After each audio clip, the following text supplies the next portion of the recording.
El doctor, con el paciente de pie, evalúa las curvaturas normales de la columna, lordosis cervical, cifosis torácica, lordosis lumbar y cifosis sacra. Se pide al paciente que se voltee para evaluar la simetría.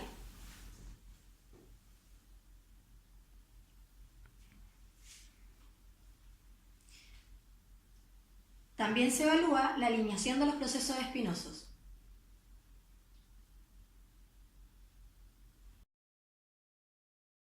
Se evaluará cada movimiento de columna de manera independiente. Se pide al paciente que se siente para poder evaluar los movimientos cervicales. La flexoextensión se evaluará con los hombros fijos. El paciente debe inclinar su cabeza hacia adelante hasta tocar el esternón. Luego debe extenderla y la distancia debe ser mínimo 18 centímetros.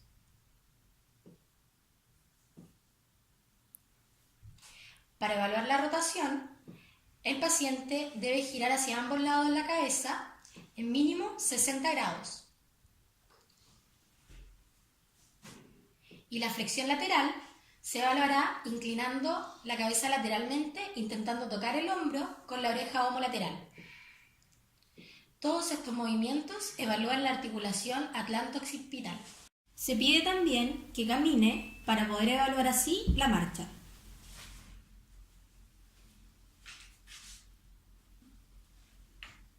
Lo ideal es que el paciente se encuentre descalzo. Para evaluar los movimientos dorsales, se pide al paciente que esté sentado con las manos cruzadas en el tórax. Se pide al paciente que gire a cada lado y va a haber una limitación en la rotación si el movimiento es menor a 75 grados. También se deben evaluar los movimientos costales midiendo el diámetro torácico durante la respiración. Este debe variar mínimo 6 centímetros. Para evaluar los movimientos lumbares, se pide al paciente que se coloque de pie nuevamente. Se palpa con una mano las apófisis espinosas y se pide al paciente que se incline hacia adelante, evaluando así la flexión. Normalmente debe ser entre 40 a 60 grados. Para evaluar ahora la extensión, con el paciente de pie, se estabiliza la pelvis con ambas manos y se le pide que se incline hacia atrás. Los grados normales serían de 30 a 45 grados. Ahora, para evaluar la lateralización, se debe estabilizar la cresta ilíaca del lado a evaluar y se pide al paciente que deslice su mano por el muslo del lado homolateral. Se hace lo mismo al otro lado. Lo normal deben ser entre 20 y 30 grados.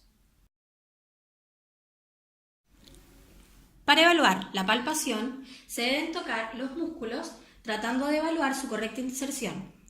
Además de palpar las apófisis espinosas y ligamentos interespinosos, las carillas articulares de la columna vertebral y las articulaciones sacroiliacas.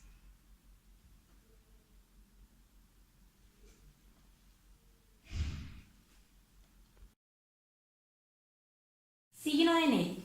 Con el paciente sentado en la camilla, se coloca la mano en la nuca, provocando una flexión máxima de la cabeza sobre el cuello. Se genera una tracción sobre la médula y las raíces.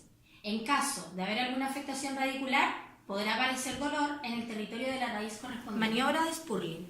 Se realiza una rotación y flexión lateral pasiva del cuello hacia el lado afectado y se presiona cuidadosamente sobre la cabeza.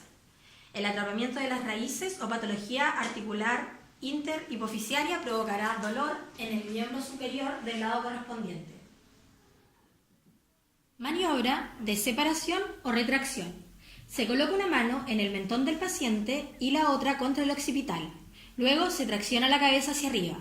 Esto puede aliviar el dolor causado por compresión de las raíces. Maniobra de la Sech.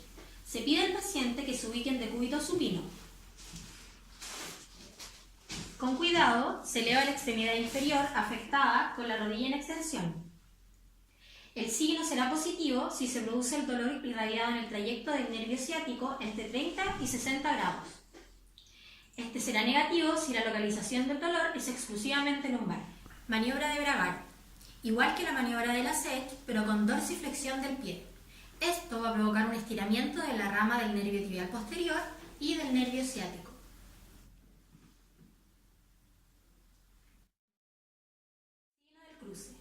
En oportunidades, cuando se eleva un miembro para realizar la maniobra de la C, aparece dolor radicular en el otro miembro. Se considera casi patognomónico de sufrimiento radicular por hernia discal.